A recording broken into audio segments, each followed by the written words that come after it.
So with that, today's speaker, Kevin Wilde. Yeah, thank you. And just consider me a friend of Frederickson and a lifelong learner, and love to spend time with people that are dedicated to help other people get better, and always looking for some new ideas. And I'm hoping today will give you some new ideas, or at least reinforcement of some things you're doing.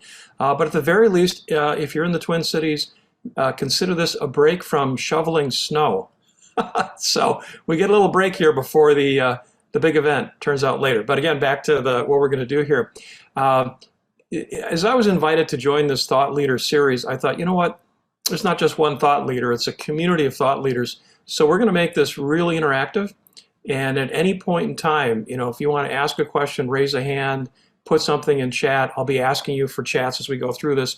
But let's consider all of us as contributing on this topic about how to help people learn and really drive their own learning through what my research and what I call coachability. So the way I like presenting is I've learned to put my slides, if you will, into the speaker view. So if you just click on the big speaker view, or another ways to look at that, you'll see the slides. Like here be an example.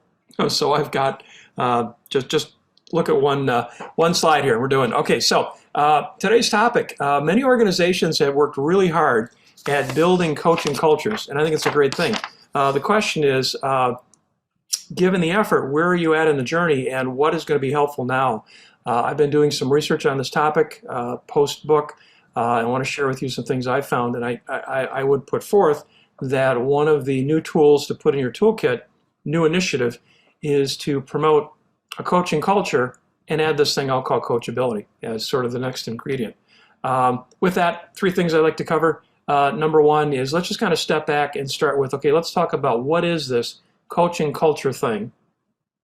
Number two, then we'll get into what are the challenges of really pulling it off, transforming your culture of your organization to be a leader as coach, a community of learners. I mean, how do you really make that happen and sustain it? And then finally, we'll dive into, okay, what is this thing called coachability? And then how could you use that as a booster for your efforts? So a little bit of what is it and then how. So those are the three topics, but we're going to jump into a discussion right away. Here's my question. Is anyone doing this? Is anyone in the last few years have been working on building a coaching culture in your organization? And let's, do me a favor, go to the reactions button and just raise your hand. So I just want to kind of a quick, if you will, very informal poll. How many of you have been involved in building a coaching culture? Let's just see the hands start coming up on this one.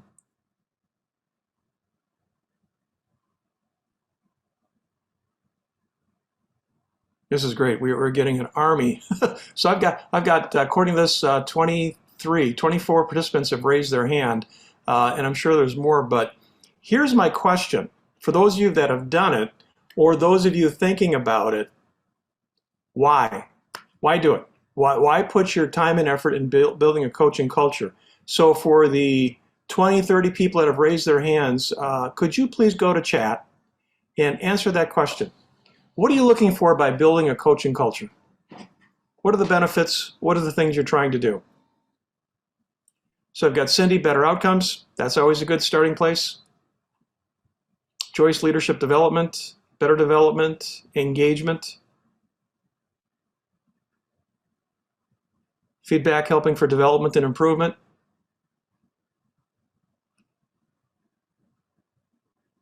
Yeah, Jolene, the getting the best out of people, I think that's probably the heart of it.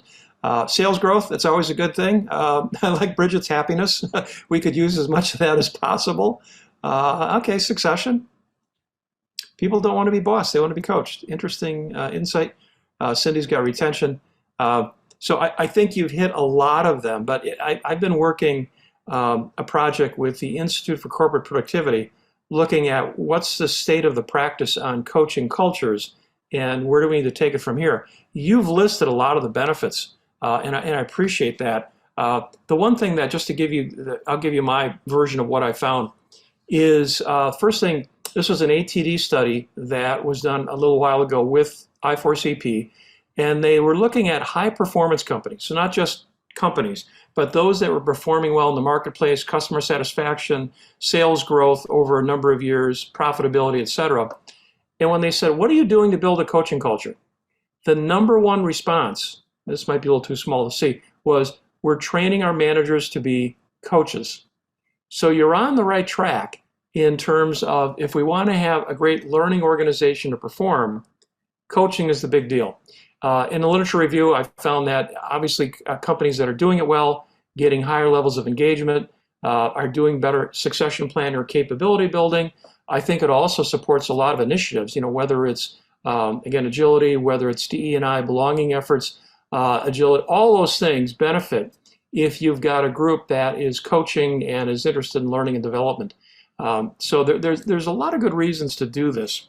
And if you're on the path, I'd say good job, keep it up. But what I found is, as I've been interviewing practitioners about how did that initiative go, tell me if this sounds familiar. Started well, a lot of enthusiasm, a lot of coaching, and then it kind of stalled, or we hit some obstacles. So next question. For those of you that have been involved in a coaching culture transformation, what's been the challenge? Have you seen any barriers or obstacles on really embedding a coaching culture that sustains itself in your organization? Would love to get some chats on that one. So we've heard from the benefits. Question is, what are the challenges?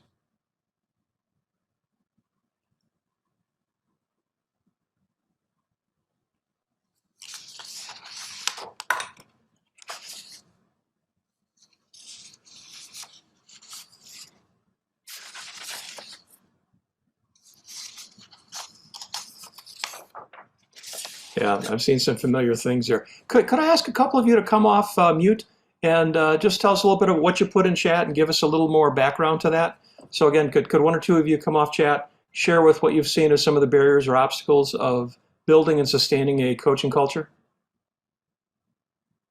Hi, this is Jana. I can step forward. So one of the things that we've experienced is, I lead a program for our sales managers and our sales leadership, and at their core, they are sellers. And so an activity like coaching, unless there's like a compensation measure or an accountability factor, it's naturally going to drift to the back burner because they always are going to gravitate towards the money where they're compensated, where their leaders are inspecting and holding them accountable. Yeah, and seeing the results. One of the challenges that I've seen is clearly, and many of you put it in there, there's ROI and there's a lot of payoff for being a leader as coach. The challenge is oftentimes the payoff doesn't come immediately. You're building employee engagement, you're building higher levels of retention, and you're building capability. Sometimes you don't see the results of that for a while. And Janet, what I'm hearing is, particularly if you've got impatient people, they're going to move on. That's great. Who else? Love to hear from someone else in terms of what you've seen as the barriers and the roadblocks.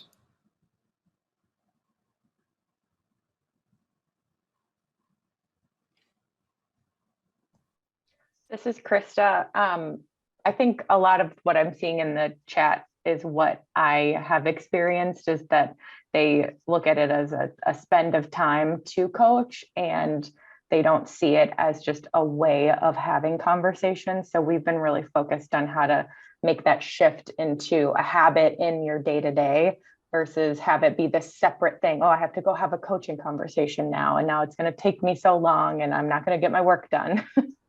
Yeah, Chris, as you've seen this journey, there's sort of the, hey, let's train people, give them the picture of this is what coaching is.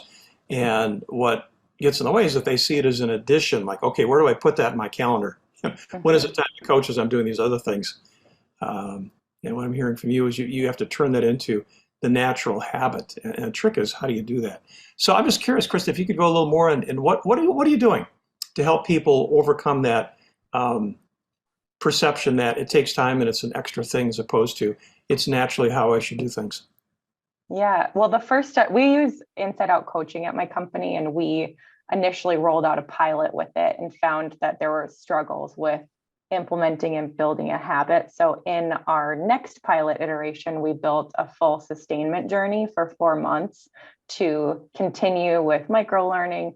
We pulled in content from the coaching habit and had them really intentionally find places where they're going to be coaching, and also brought them back together in community to practice with each other. So we've just graduated our first 2 pilot cohorts of that program. So I can't speak to beyond the 4 months, but I do think that that additional commitment and investment has paid off so far. Mm-hmm. Mm-hmm. Good for you. Thanks for that. A lot of good tips there on how to build it in and, if you will, support the sustaining beyond the initial training. Anyone else?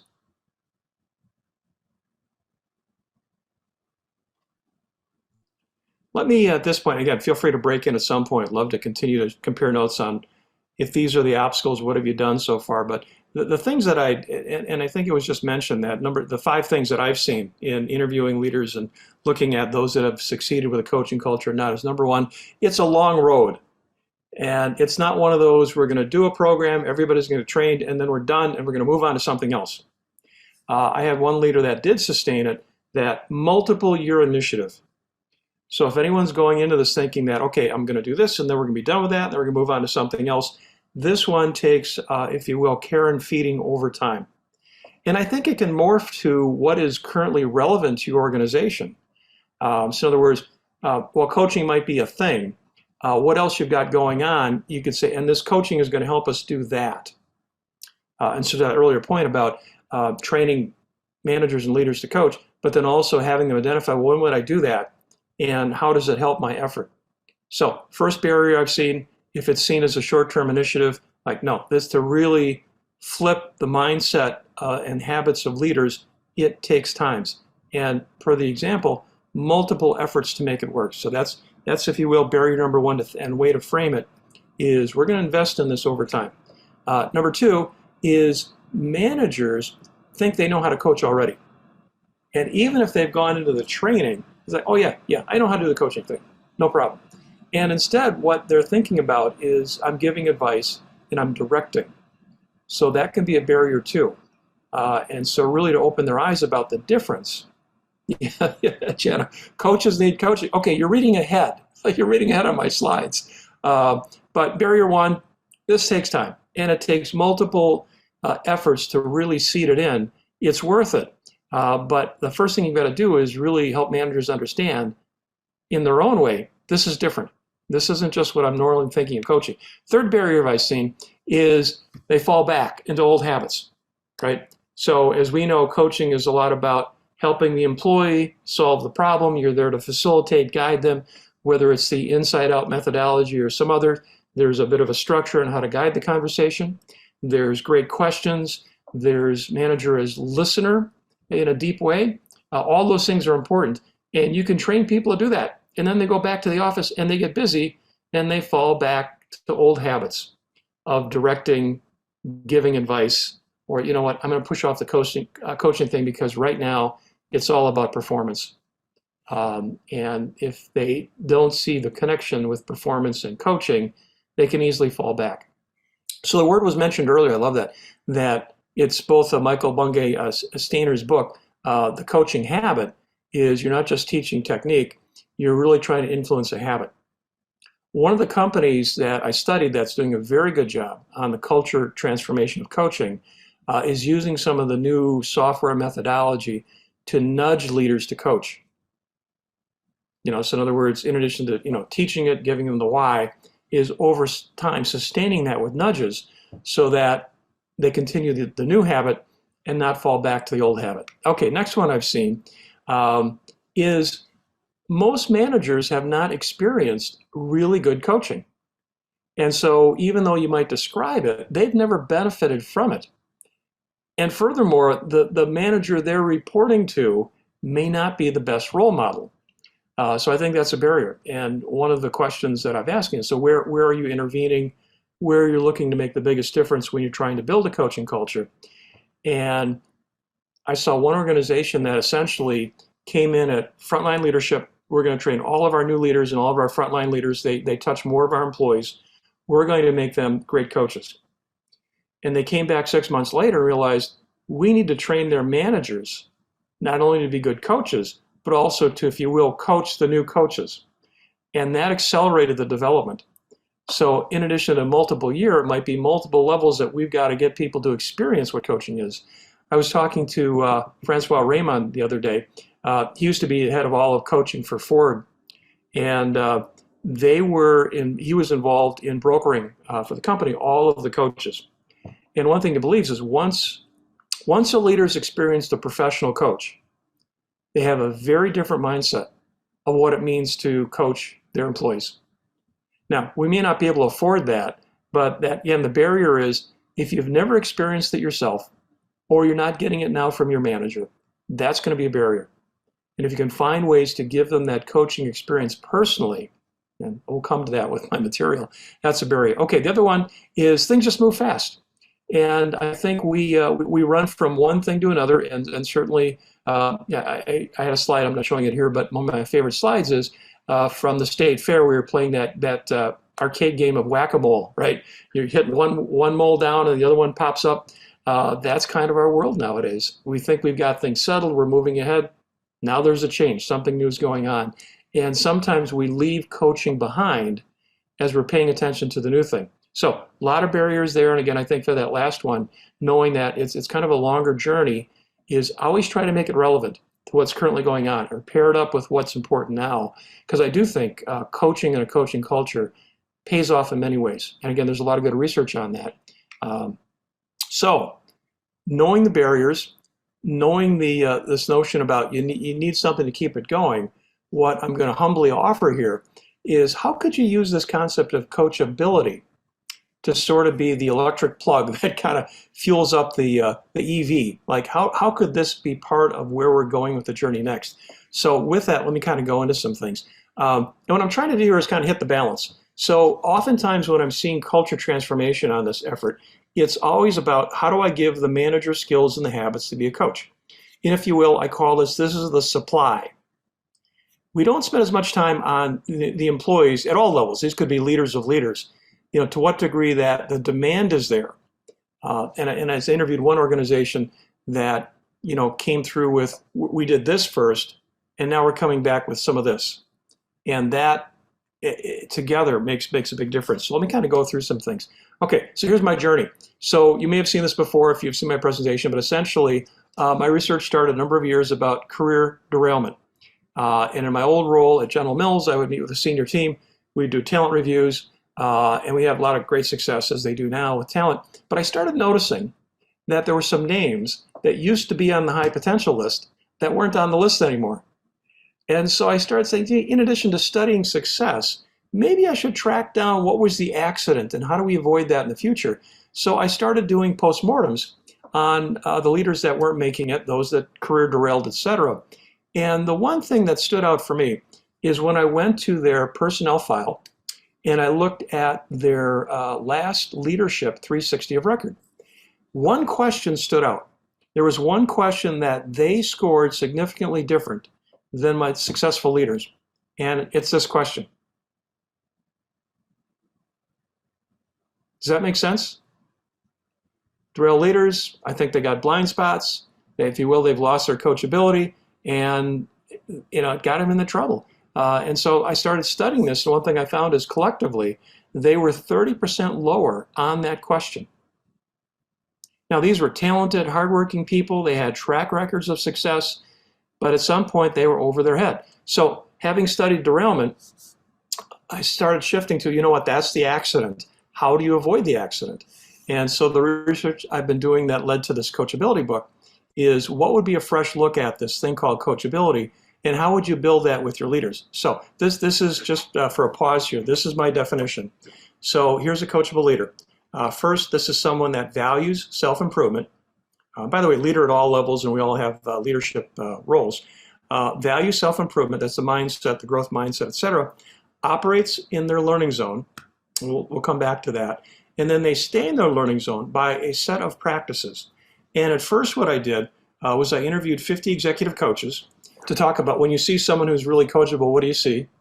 And when they're not so much, what do you do? And then went to the literature review, did a series of workshops, etc. One thing I did is I went back to the firm that did our 360s, Zenger Folkman, and they had this huge database. they had over 50,000 leaders that had been measured. So we created a coachability index, and we were looking at, what happens if a leader's coachability is low? What happens if it's high? How are they seen overall? And the news here, and this is a little simplified, but not too much, we saw this sort of correlation, that the more a leader was seen as coachable, the more they were seen overall skilled as a leader, but on a lot of different things. And I started studying, well, why is that? One of the things when I teach at Carlson, the Executive MBA program, I always ask students, hey, if you had a choice between working for a low coachable leader or high coachable, what would you do? And many of us say, yeah, I've worked for the low coachable. That's not fun. But the high coachables, it helps with engagement. And so Elmo would say, absolutely. But here's what I've got. 2 studies I found, organizations that measured leader coachability, that they had dramatically higher levels of employee engagement, employee retention. And all of you know that if you've got a high-performing organization, you probably have really engaged employees, right? And you've got great retention. So there was a coachability connection there. Moving on, I found some other studies studying performance and potential of people that were measured on coachability. Same thing, dramatically higher performance and potential to move ahead. And I could go on and on. This is probably a footnote or a little bookmark we should put here.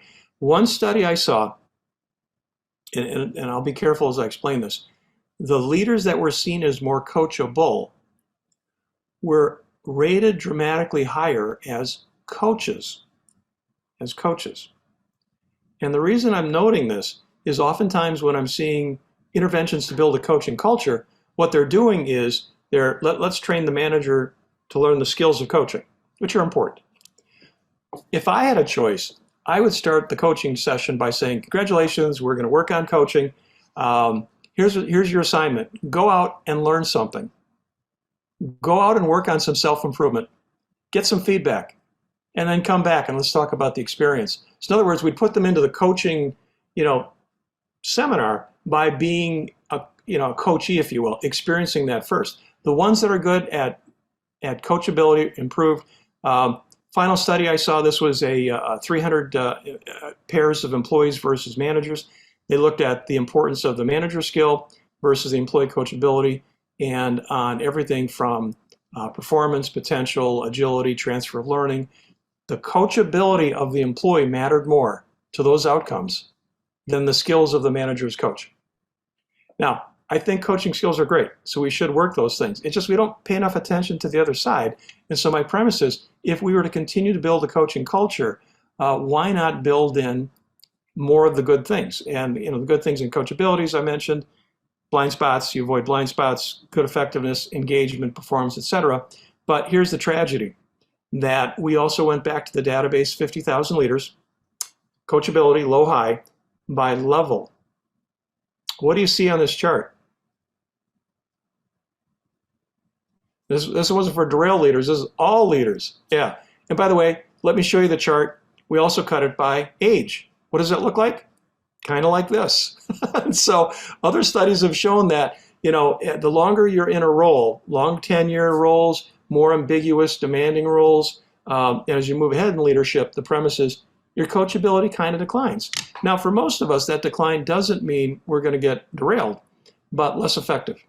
So part of the rally cry about be a great coach, but also be coachable yourself, is to what I consider sort of, hitting the supply and demand appropriately. So coaching skills, that's the supply.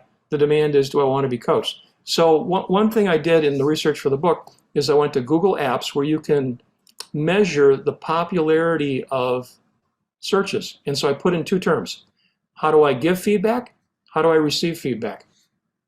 Those of you that haven't read the book, anyone want to go into chat and predict the ratio of searches on how do I give someone feedback versus searches on how do I receive feedback? In chat, what do you think the ratio is? So I'm seeing 90-10, 5-1, giving's higher, apps 80-20. Yeah, so we've got kind of a bias here, like, yeah, absolutely, but this is what I found. This is 10-1, 10-1.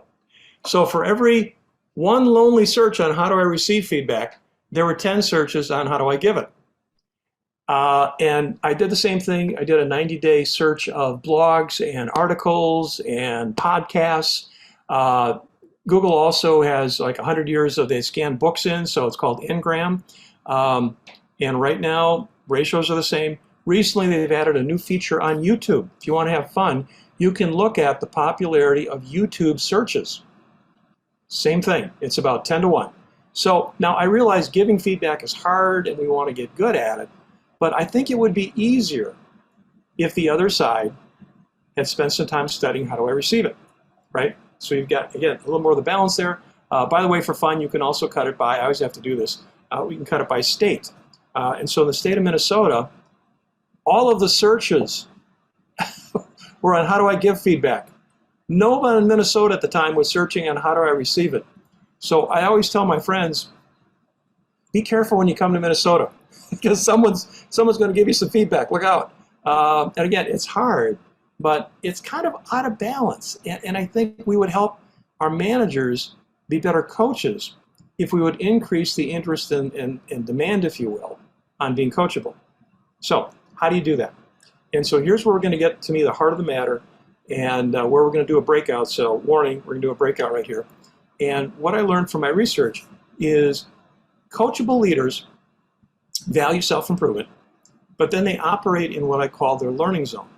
So here's the study behind that. There was a database, there was a study done about 300 leaders. We had, again, the coachability as seen by others, but we had the personality instrument of their confidence. What happens to coachability as your confidence is low, medium, or high? And what we found is it's not a linear relationship. It's kind of a curve. And so the sweet spot of being coachable is sort of the middle spot, confidence. And if you got low confidence, low coachability, and I call it the I can't zone. And I've been there myself. I'm tired, I'm busy, I'm threatened. It's not psychologically safe. I don't want feedback. I don't want to learn. On the other side, where I spent the majority of my end of my career was trying to get executives to care more. I call it the I don't care zone.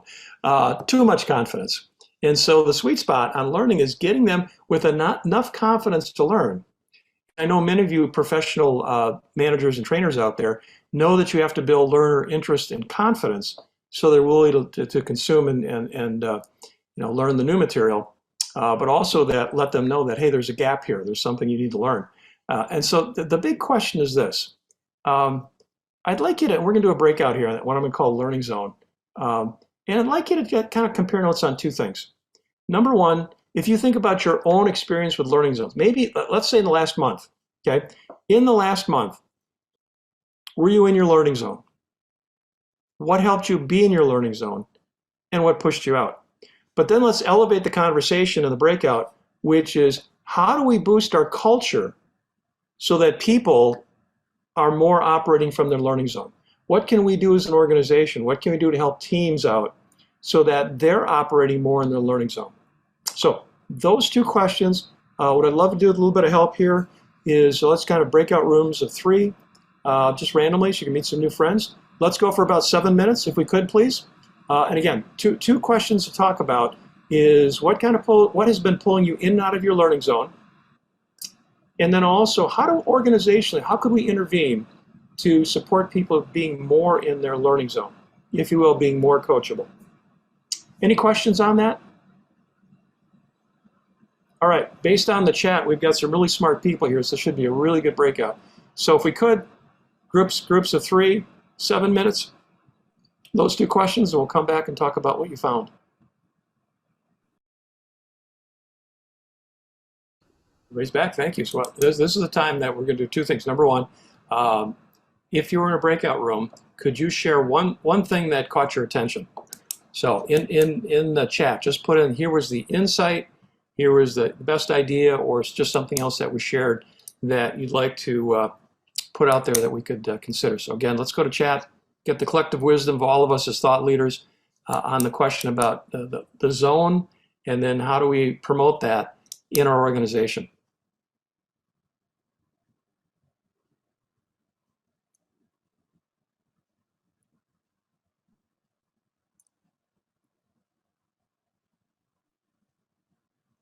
Seeing a lot of trust, a lot of psychological safety.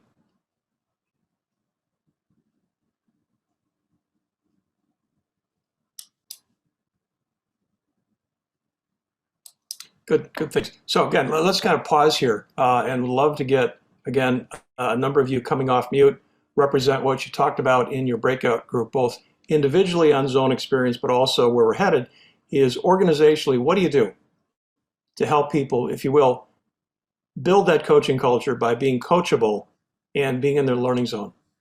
Could we get a couple report outs from the breakouts, please?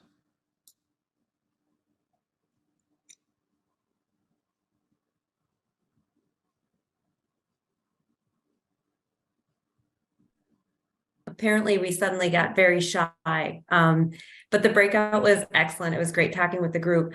One thing that we discussed was some of the basics like situational leadership coaching and being able to meet employees where they were. And so while all people need to be psychologically safe and have trust, some people need small talk. Some people need situation behavior impact. Just tell me what I need to change and leave me alone and let me do it.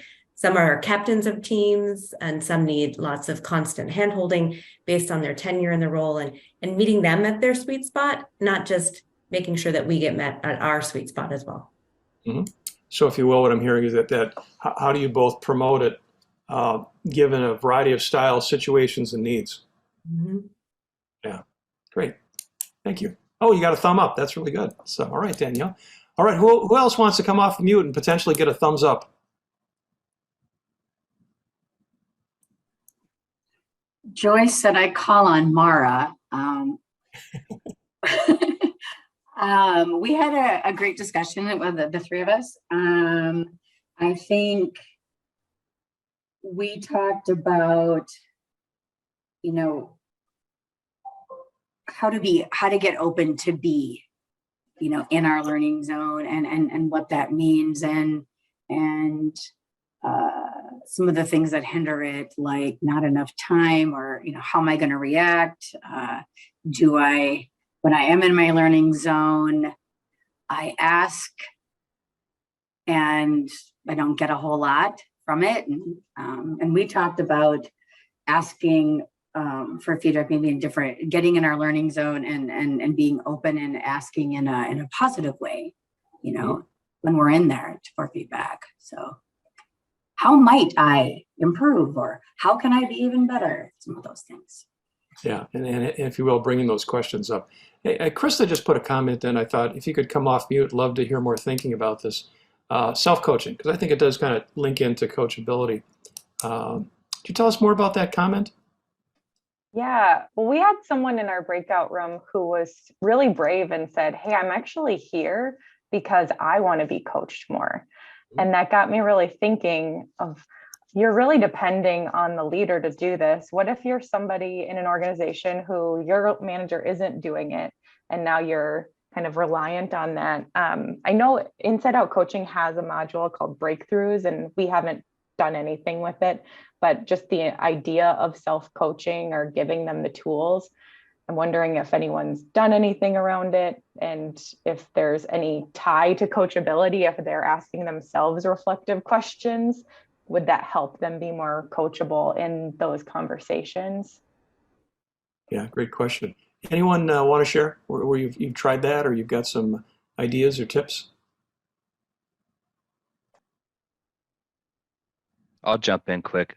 I've heard from mentors and coaches, and I don't know if we want to define those things differently, but like a mentorship or a coaching relationship is kind of like a 401k where you invest in your time, effort, and energy, and then they also match you, but then you're kind of in charge of that, and there's some big returns later on. So yeah, the individual has to go out and seek those learning opportunities and have some self-awareness on strengths or opportunities, and then try to find some of those things to like either enhance those strengths or mitigate those opportunities. But it has to be self-driven. It's not only the leader that's going to be doing that. The individual has to have some responsibility too. Yeah, thank you, Jake. And back to the premise I'm putting out there is coaching cultures are great. Keep the training going. It's going to take a while. Add some reinforcement. But if all your employees are sitting back saying, oh, great, my manager's being trained as a coach, I'm just waiting for him or her to show up, may or may not happen. So to Krista's point, how do you spark it, if you will, from the individual? And I think what you mentioned, Jake, self-awareness and other things. Sometimes in my workshops, what I'll do is I'll have people think about, okay, where would you want to be coached? What are your areas of interest? And usually there's 3 columns. One column is topics. What are some topics where I'd like some self-improvement or feedback, or I'm just curious about? And I've had people put things down like, hey, how are my presentation skills? How am I seen? How's my influence in the organization? How am I trying, getting ahead of all that? And then the middle column is, well, where would I go to get that feedback from? And oftentimes what's surprising to people is once they've identified the areas of interest, it's not always the manager. It's peers, it's people on the other thing. I did a blog last month on 6 places you can go to sort of find your truth tellers, but there's different people. But then the trick is the right-hand column, which is, all right, how do I start the conversation, right? If I haven't done this already, to show up at someone's doorstep and said, hey, coach me, it's kind of hard. So you got to find those situations, opportunities, and if you will, build that over time. But I think you're onto a big idea there, that how do you enable and encourage, if you will, employees to own their own development, but then to seek out that coaching potentially from a variety of sources. Other comments, thoughts on that, or anything else that came out from the breakouts? I can chip in a little bit, Kevin. We're in the very infancy stages of rolling out learning and development at our organization, let alone leadership development, right? But we are giving a full look at our leadership development program and actually including a leading self bucket. When you look at leading a function, leading others, leading leaders, that will be open to all employees, not just people leaders. And I think, the timing of this workshop is perfect for us because I think it allows us to see that window where we can include coaching behaviors in that leading self function to hopefully start promoting that culture and getting people in the zone. Yeah, I love that, Carrie. Good luck. And again, there's some probably good collective wisdom here to help you on that. Absolutely. I just saw yesterday, the big company is kind of putting together their next round of leadership stuff, and they're calling it Leadership 4.0. Like, okay, these are some new things going on. Here's our new leadership thing. And they wanted my input, and it was like, you're kind of missing the self-management piece of it. I don't think that goes away, whether it's version 1, 2, 3, or whatever.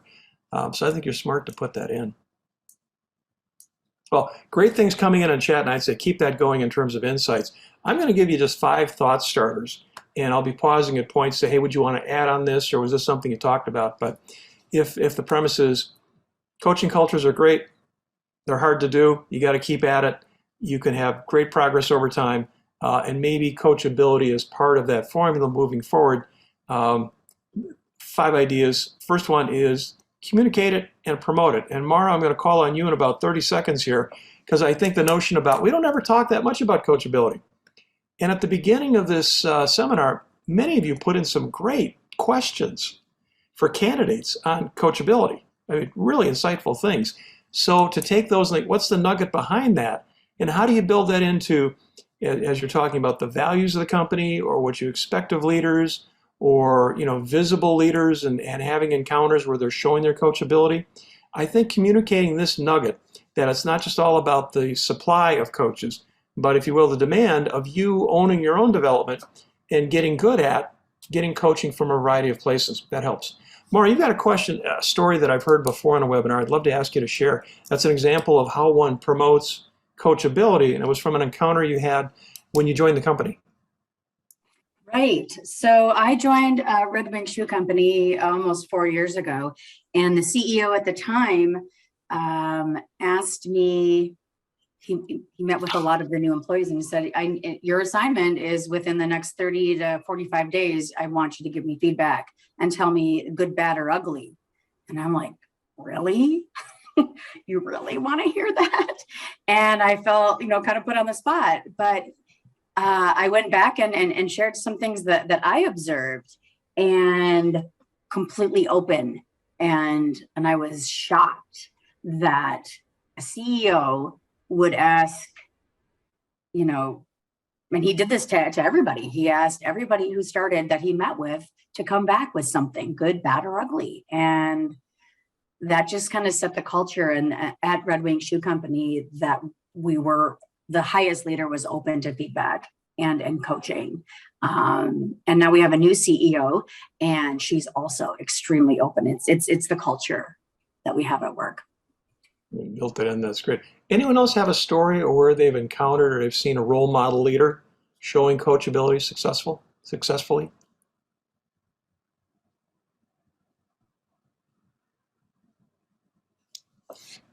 Well, I'm going to move on, but I think that notion about if we want to continue to build this, add coachability, find ways to communicate it, is it in your values? Do you have leaders that can talk about it, promote it?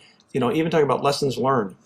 There's nothing more popular. Whenever I bring in a guest speaker to my executive MBA course, these are people at high positions in a lot of great companies in the Twin Cities. Inevitably, a student is going to ask, tell me about a time you made a mistake. And what did you learn from it? Because everyone has an appetite for, okay, what do I need to avoid? What's your story on that? Because most leaders have in their back pocket, the 10 ways to be a leader and all of that. But the stuff that really sinks in is when you hear very personal stories of people that have grown and what they've learned. And so how do you use that as a way of building a coaching culture on how have you learned through your own coachability? And again, your interview questions at the beginning are a great place to start there. Let me move on. The second thing I'd say, come here, is when you're doing learning events of any type, bring in the coachability topic. And again, it's self-development, it's enabling, it's saying how do you both seek the feedback or learning. Let me give you a couple ideas. One place I'd put it in, obviously, as I said earlier, is if you are training managers to be coaches, why not give them an exercise and some material where they can have awareness of their own current practice of coachability? So in other words, I'm expecting you to coach that employee, but how are you doing as a role model?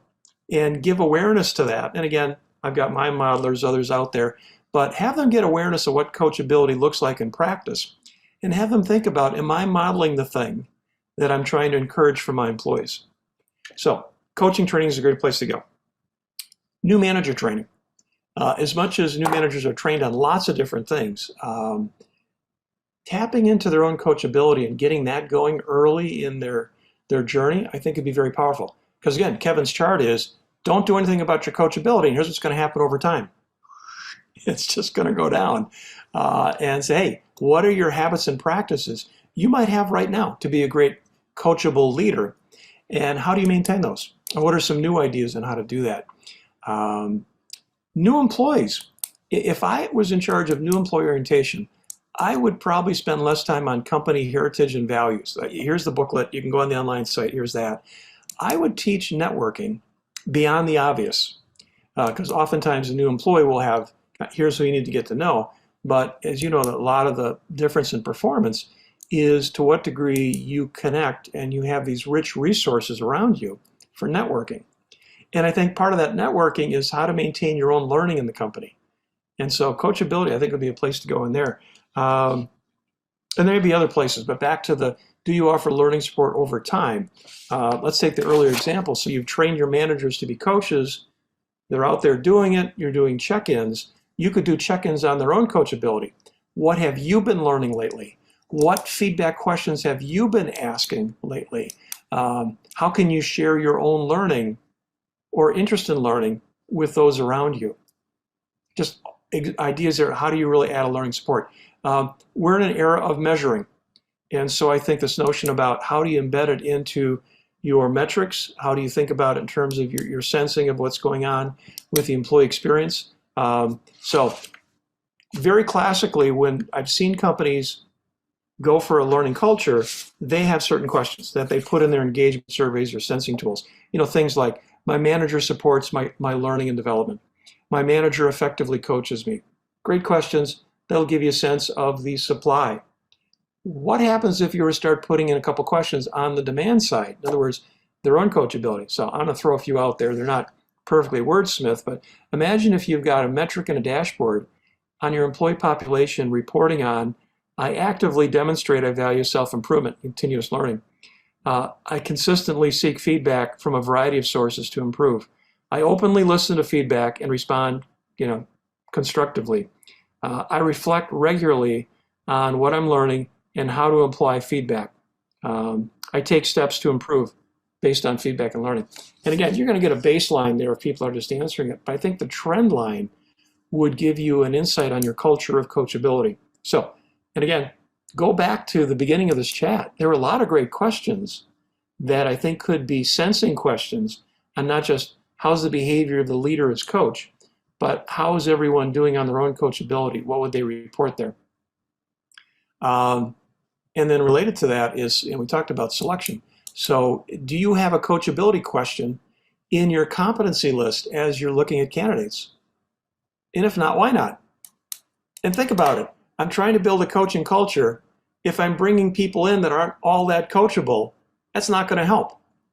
However, if I bring in people that demand being coached and they're very coachable, that's going to be a booster to my coachability culture. So I think, why are you letting employees into the company that aren't coachable or not even measuring it? And then importantly, as you're promoting, whether it's a low-level manager or senior executive, to ask that question, how would others rate their coachability? Because we all need to keep learning, and if they're not demonstrating it, it's an issue. And then relating to that, rewarding it. So here's a question to ask. Let's look at the last 10 high visible promotions we've had in this company. Give me the names of the 10 people that we've just promoted in the last few months. Highly visible, people see them. How's their coachability? And are we walking the talk by promoting people that demonstrate their own ongoing interest in learning? Because we said earlier on that the leader really has such a huge impact. So that would be that one. And then I'm going to end this by getting personal. I think all of you are also influential models and leaders. And so the question is, how are you doing being a role model of being a coachable professional? And how could you take that up a notch? Or as I like telling in my workshops, in your learning zone, 10% more, just 10% more. So if you'd imagine next week, all the meetings, all the people you're with, all the events going on, what would be the one thing you would start doing differently that would promote this culture of coaching by being more coachable? I'll give you Kevin's list. And again, a lot of this is in the book. If you're interested, I've got it on my website. But in addition to the mindset, as I was interviewing and looking at very highly coachable leaders, they were doing these 5 things. They found ways to seek input. How am I doing? Give me an insight. What am I missing here? Oftentimes in meetings, sometimes with a trusted advisor or a truth teller, would get surveys, or in Maura's case, talking to a new employee, fresh pair of eyes. Hey, I'd love to hear more about how things are going. Could you find some things and come back and talk to me? So they found ways to naturally seek feedback and input.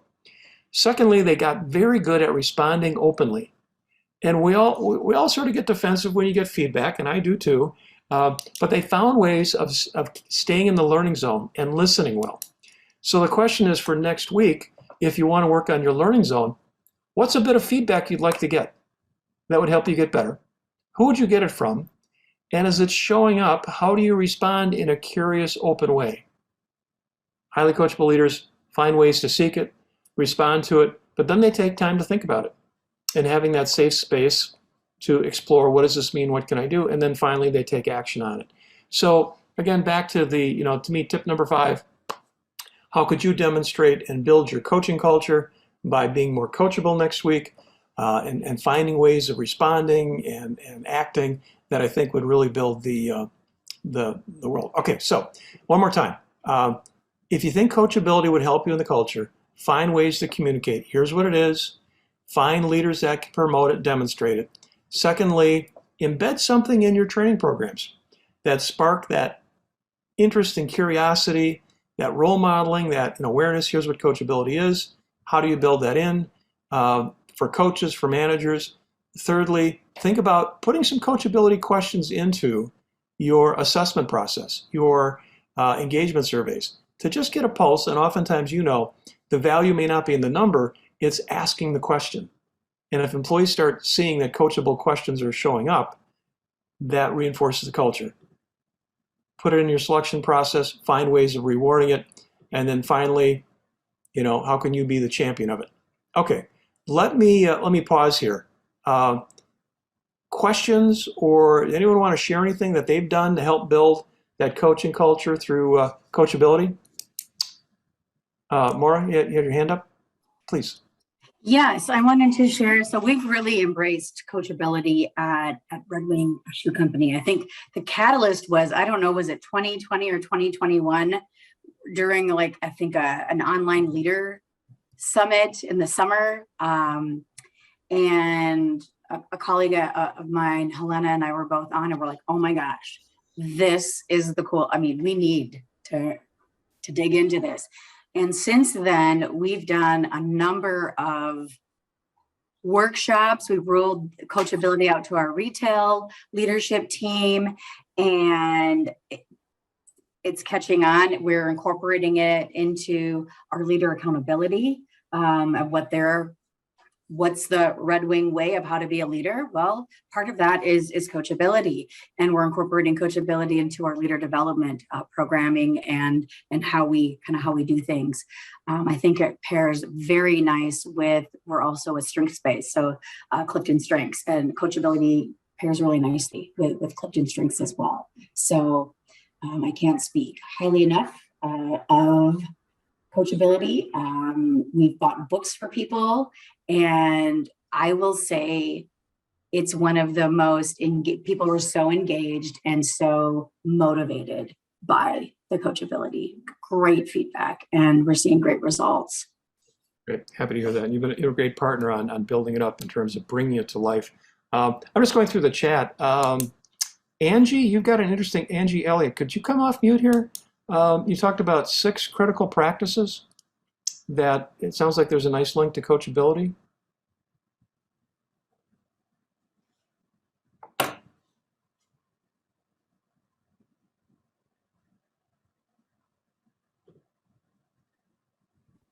Her microphone may not be working. Oh, okay. Well, the chat's working. I encourage you, if you haven't been in the chat, Angie's got a really interesting 6 critical practices, evidently from Franklin Covey, that team members. Okay, back in a second. Okay, I saw another one that I'm really interested in. Ann Wegner, worked of monthly check-ins with 4 questions. Ann, are you around? You could comment on that one? What do you want to know? Tell us more. Well, what are the 4 questions? I mean, Well, right off the bat, I don't remember the 4. It's basically, what have you accomplished over the last month? What do you want to focus on for the next month? And then I don't remember what the 3rd one is exactly. And then the 4th one is the manager, basically, how can I help you? What can I do differently? What can I do better? What do you like about what I do? Those types of things. So yeah, and I don't know why I'm spacing out the 3rd one. Sorry, I call it a senior moment, but Right. yeah, and it is basically, the employee does that. It's automatically, it pops up, it reminds them, it's the whole system does it, and then the employee takes the time to schedule that discussion with their manager, and it doesn't have to be a long discussion. It's 5-10 minutes or whatever, but at least they're connecting on that monthly basis to just give that employee the floor and to be able to talk about anything that they want to talk about. Nice. And there's a chance to, what I'm hearing, the employee owes the conversation back to my own drive for self-improvement. What is it I need? Right. A chance to talk about potentially feedback. Yeah. Yep. You're reminding me that, and there's another company I looked at that they were getting much better at giving each other feedback. And it's hard. And one thing they did is they put a framework in place on how to have the conversation. And they had a couple words, and it was like, I have an observation for you or something. And as soon as someone said that, you knew it was time for a coaching exchange. Yeah. And it might sound kind of superficial, but oftentimes I find when I'm trying to learn a new skill, it starts awkward, but I need a framework. And then over time, it gets natural. So back to is it the 4 questions? One thing I learned when I was a leader at General Mills, I was horrible at prioritizing work for employees. I would just keep dumping it on them. And they were saying, yeah, too much. Mm-hmm. So we ended up with a similar thing that I would meet and we'd have 6 questions. And it would have some great conversations. And it started with company priorities, department priorities, your priorities. What are you doing well? I want to reinforce. Where's an opportunity to learn to get better? how can I help you, and then feedback for me. And so those 6 questions, it came from Marshall Goldsmith, by the way. You could probably Google Marshall 6 questions, you could get them. It was a little artificial at first, but after a while, employees got really good at coming in, and we had some great conversations, and I had my eyes opened on some things that I could be doing better. But again, it's a little bit about what's the framework that we can, seek feedback, receive it well, and be empowered. Yeah, on a personal level, one thing I did years ago, early on, when I was, just developing leadership skills and that, I had received feedback on, my approachability and things like that. And I had some struggles with my teammates. So I put into place, I introduced it to them all. I said, because I needed to understand, when were they feeling the way that they were feeling and giving me the feedback. So I gave them what I call a safe word. And if we were in a team meeting or if something was going on and if they were comfortable, they could say that word. And then I knew that the 2 of us needed to connect and to talk about it so that we knew right then and there what was going on, what was happening. And then we could talk about, how did they feel, what was going on, what could they do differently and things like that. And that really helped me a lot to develop long lasting, even today, relationships with the people on my team. What was that? What was the word again? I don't even remember what the word was, but it was just a silly word that they could say. It was out of the ordinary where, if I heard that word, I knew, hey, they wanted to talk about this. So I've been Googling giving someone feedback. Maybe that was the phrase. I don't know. Hey, Kevin, you've got your hand up. You want to contribute, please? Yeah. Hi. Thanks, Kevin. I just had a question about, so you talked a little bit about how coachability tends to decline with age and responsibility or promotion. I was curious in terms of coachability, like if you're looking at someone's career in an arc, right? There are times where they may be more coachable or less coachable. So rather than it being that linear relationship, so if you're looking at individuals, like for example, it's because oftentimes owning your own individual development may have to happen outside of work, reading a book on your own time, right? Doing those sorts of efforts. And so I'm curious how, if you've done any research on that aspect of like a family member gets sick and then right for those 2 years, maybe then they're not as coachable, and that's okay because something is in the way, but like, how does that, well, I'm just curious what research you have on that or how that influences. And by the way, I'm a student of this, so these are all great questions. I didn't go off and do some research on it, so I'm still learning on this. I would agree with your premise that we all have pockets of learning, if you will, learning cycles that we go through. Mm-hmm.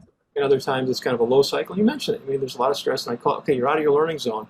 That could be okay. Again, it's not a safe place, or you don't have the psychological energy for it. When I was starting to look at the intersection of personality and coachability, what I found was there were some personalities that highly correlated with coachability. And I call them universal learners. And we all have them in our lives. They're lovely people, right?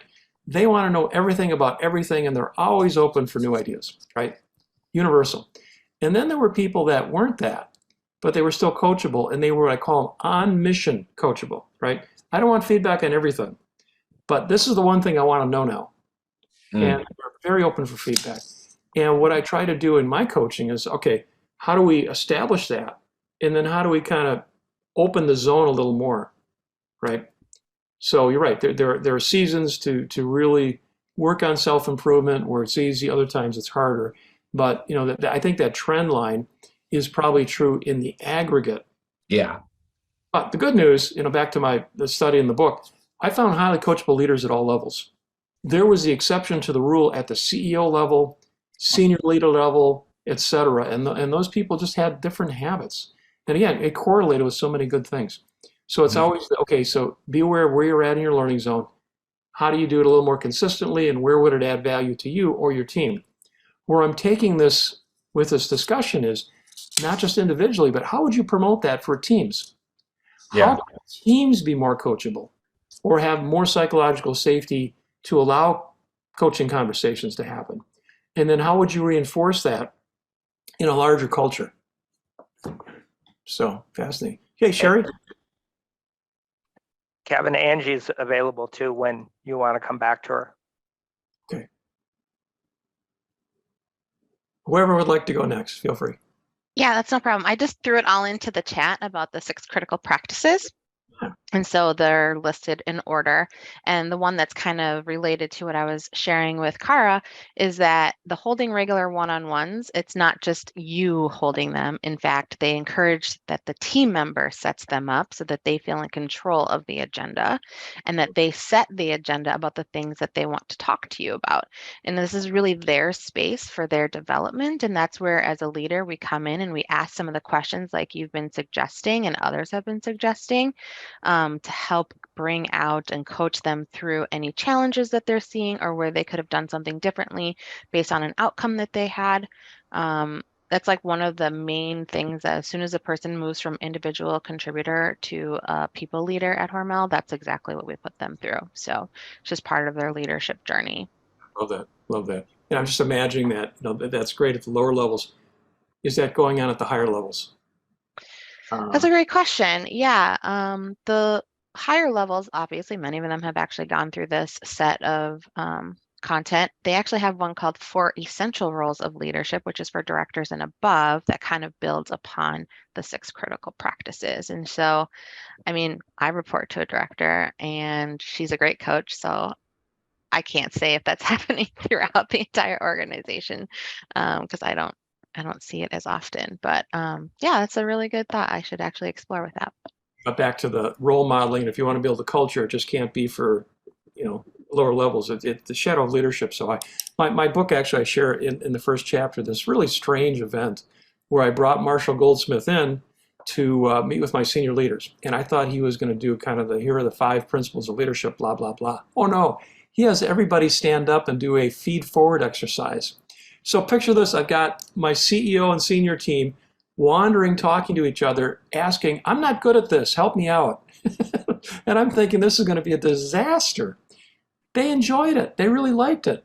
And of course, he engineered a nice psychologically safe environment.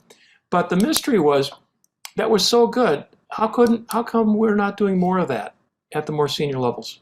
Maybe not the mingle exercise, as I call it, but the more that you can experience good coaching and being coachable at all levels, I think it pays off.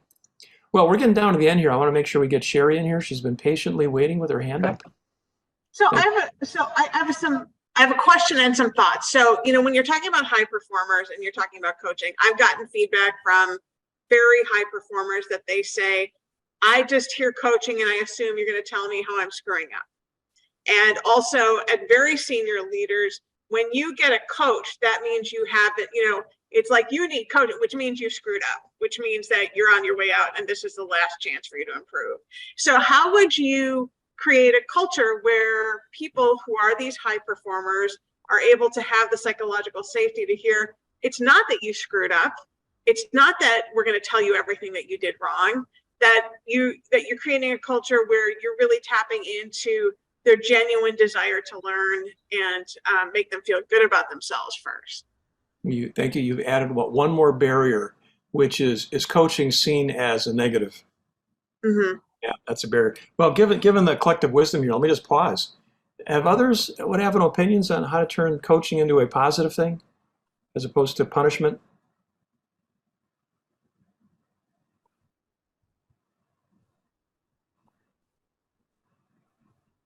Provide positive coaching as well as, so oftentimes in my company, we talked about this earlier, coaching is only seen when you've screwed up. So it's also good to coach in a positive way. Hey, that went really well.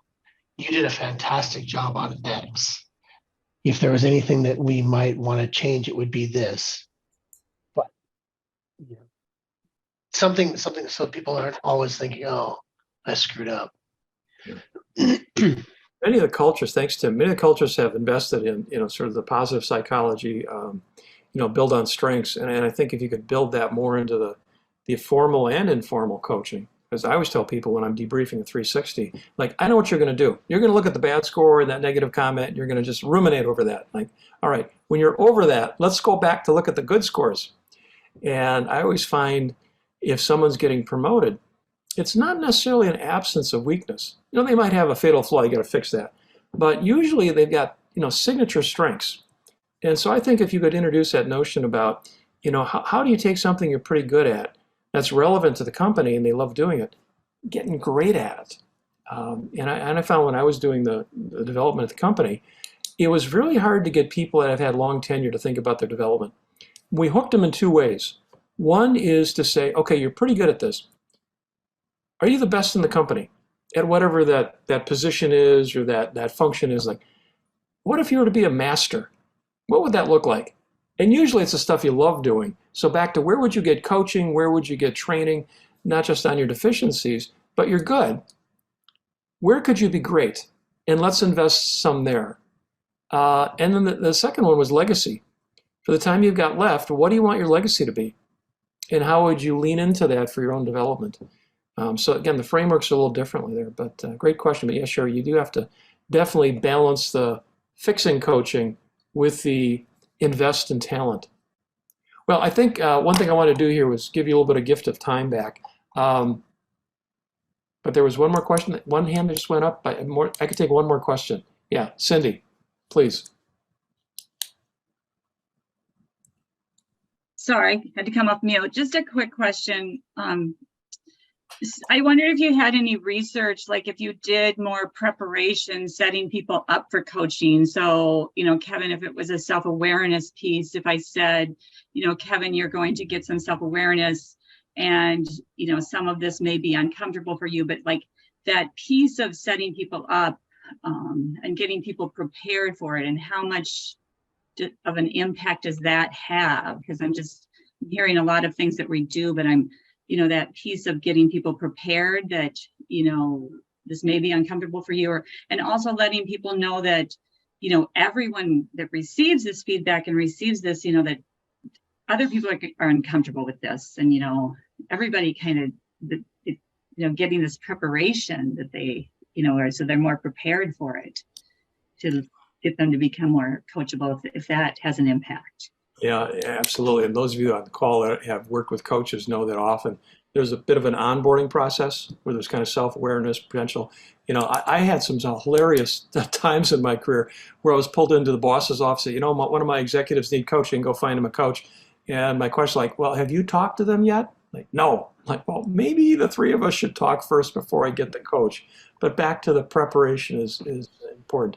I would say, how do you get them in that learning zone and being prepared for that? One of the things, I'm about to hit this in the chat, I put some resources on my website, the Coachable Leader. You're more than welcome to go there. I got some blogs, downloading tools. But one thing I do have there is from the university research, we created a very short instrument that measures one's coachability. And I'm now having coaches use that on the front end of a coaching engagement. So in other words, before we get into the material, we ask the coachee to assess, okay, how am I doing on my coachability? What are my current practices? And oftentimes that points out areas that they're good at, let's leverage it in the coaching, and areas that could get in the way.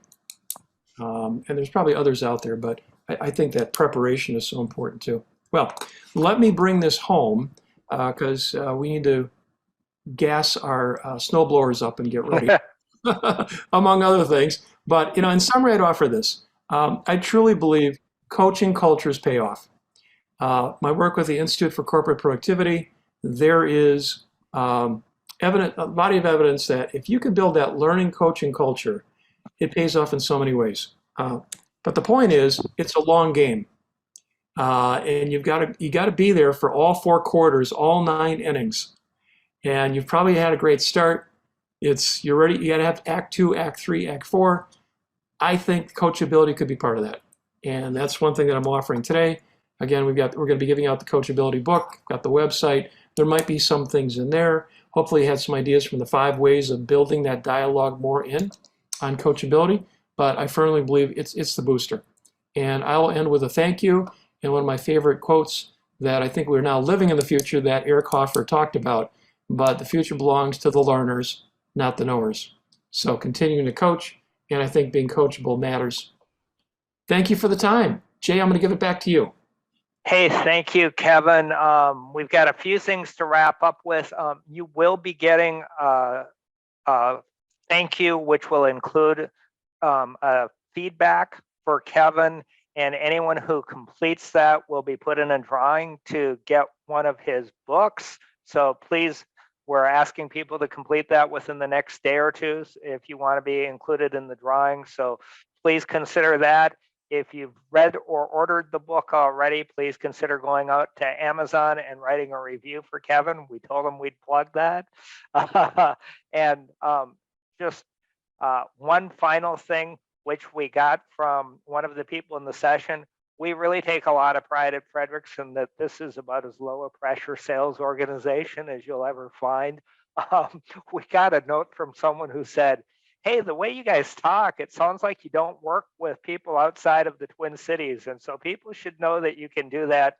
And we do have clients on the call outside of the Twin Cities who can vouch for that. So let's end with a big thank you for Kevin. He's a wonderful supporter of Frederickson, our learning communities, and just learning in general throughout the United States and internationally. So a big thank you for Kevin, and look for your thank you. Fill out the survey. Let's get them feedback, and let's get you in the drawing for the book. So thank you all for spending your day with us.